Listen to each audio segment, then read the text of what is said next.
Hello. हाँ, एक अवयस्क minor को फर्म में केवल लाभों के लिए सम्मिलित किया जा सकता है।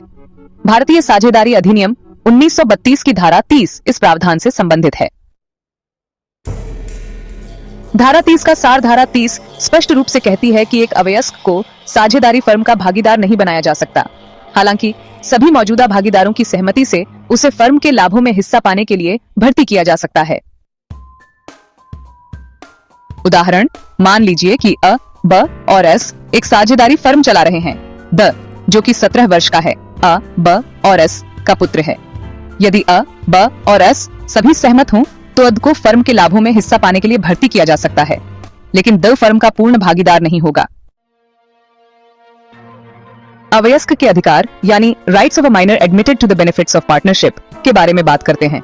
सबसे पहले लाभों में हिस्सा अवयस्क फर्म के भागीदारों के बीच सहमत अनुपात के अनुसार लाभों में हिस्सा पाने का हकदार होगा। यह धारा 30 के 2 के तहत आता है। इसके अलावा संपत्ति और खातों तक पहुंच, उसे फर्म की संपत्ति और लाभों में सहमत हिस्सा पाने का अधिकार है और वह फर्म के खातों तक पहुंच सकता है, उनका निरीक्षण कर सकता है और उनकी प्रतियां ले सकता है।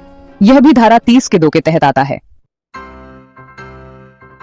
अब मुकदमा करने का अधिकार, खासकर जब वह फर्म से अलग होने पर हो।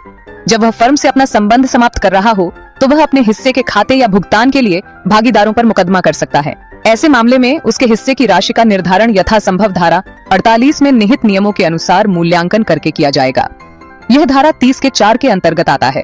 इसके अलावा वयस्क होने पर भागीदार बनने का विकल्प वयस्कता प्राप्त करने के बाद अवयस्क के पास यह विकल्प होता है कि वह फर्म का पूर्ण भागीदार बने या नहीं।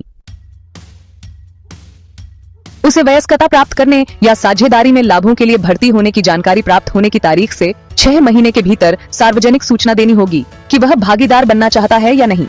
यह धारा 30 के 5 के तहत आता है।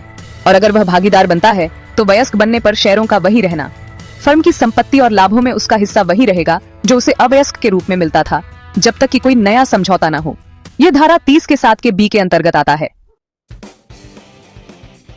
अवयस्क के दायित्व, जिन्हें हम liabilities of a minor admitted to the benefits of partnership भी कहते हैं, पर चर्चा करते हैं। सबसे पहले सीमित दायित्व की बात करते हैं। एक अवयस्क का दायित्व फर्म के ऋणों और देनदारियों के लिए सीमित होता है। उसका व्यक्तिगत संपत्ति फर्म के ऋणों को चुकाने के लिए उत्तरदायी नहीं होगा।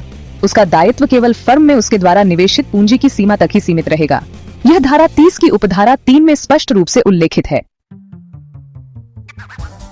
इसके अलावा अवयस्क फर्म के कृत्यों के लिए व्यक्तिगत रूप से उत्तरदायी नहीं होता। इसका मतलब यह है कि अवयस्क फर्म के भागीदारों द्वारा किए गए किसी भी कार्य के लिए व्यक्तिगत रूप से उत्तरदायी नहीं होगा। यह भी धारा